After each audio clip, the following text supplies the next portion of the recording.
Slick back. No, slick back. That's what I said. Slick back. No, nigga, I'm a pimp named Slick back. Pimp named Slick back. Pimp named Slick back. Nigga, are you deaf? I'm a pimp named Slick. Halo teman-teman, kami dari kelompok 5 Fakultas Kesehatan Masyarakat Widyagama Mahakam Samarinda. Kami di sini akan menjelaskan tentang gastritis. Sebelum kami menjelaskan tentang gastritis, izinkan kami memperkenalkan anggota kelompok kami terlebih dahulu. Yang pertama ada Alvaro Kristiawan Agun, Dwi Permianti, Rizkia Masangka, Selma Sari, Selomita Linda, Sulasmi Ningsi, dan Wanda Rizky Amalia. Baik, terima kasih. Mari kita simak yuk video penjelasannya. Apa itu gastritis? Gastritis merupakan penyakit yang cenderung mengalami kekambuhan, sehingga menyebabkan pasien harus berulang kali untuk berobat. Gastritis dapat terjadi tiba-tiba atau secara bertahap.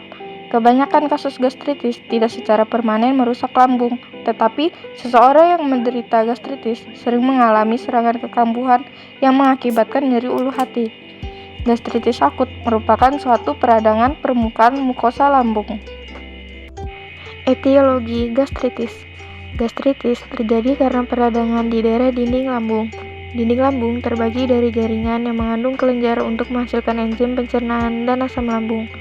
Selain itu, untuk melindungi lapisan mukosa lambung dari kerusakan akibat enzim pencernaan dan asam lambung, dinding lambung juga bisa menghasilkan lendir atau mukus yang tebal.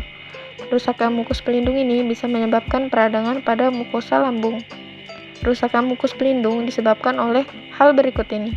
Infeksi bakteri adalah suatu penyebab gastritis yang cukup sering terjadi, terutama di daerah dengan kebersihan lingkungan yang kurang baik.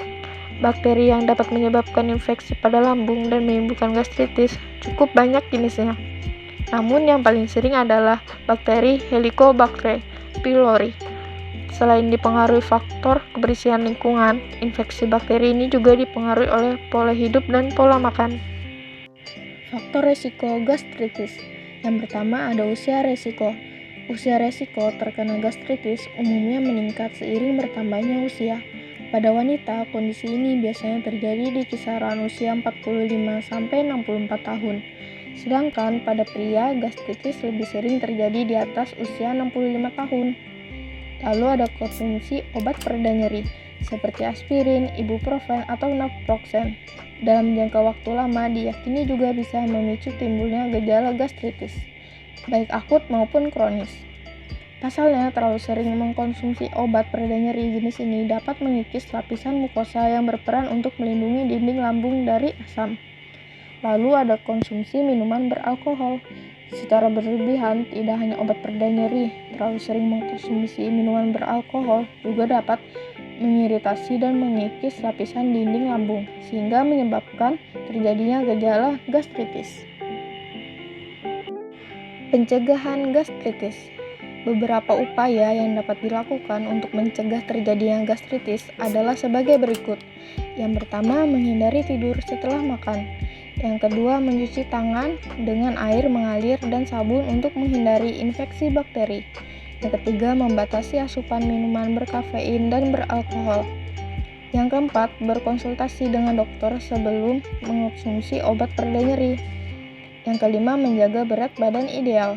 Yang keenam, menerapkan posisi tidur yang baik untuk mencegah naiknya. Kesehatan Healthline menyebutkan 60% populasi orang dewasa akan mengalami masalah asam lambung dalam hidupnya. Selain itu, menurut data dari Departemen Kesehatan, angka persentase dari kejadian penyakit asam lambung atau biasa disebut gastritis di Indonesia mencapai 40,8%. Pada proses pencernaan normal, bagian bawah esofagus yang berupa katup disebut lower esophageal sphincter atau LES terbuka ketika kamu menelan sesuatu menuju perut.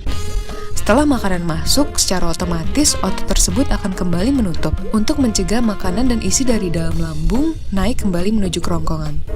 Sedangkan saat seseorang mengalami asam lambung, LES yang seharusnya menjadi katup untuk menahan makanan kembali ke saluran esofagus mengendur, sehingga gangguan asam lambung itu terjadi karena LES yang lemah dan sulit untuk menutup kembali. Akibatnya timbullah sensasi nyeri ulu hati yang terasa panas seperti terbakar, juga pada tenggorokan atau heartburn, serta rasa asam pada mulut. Lalu berikutnya ada kanker serviks. Mari disimak yuk video penjelasannya.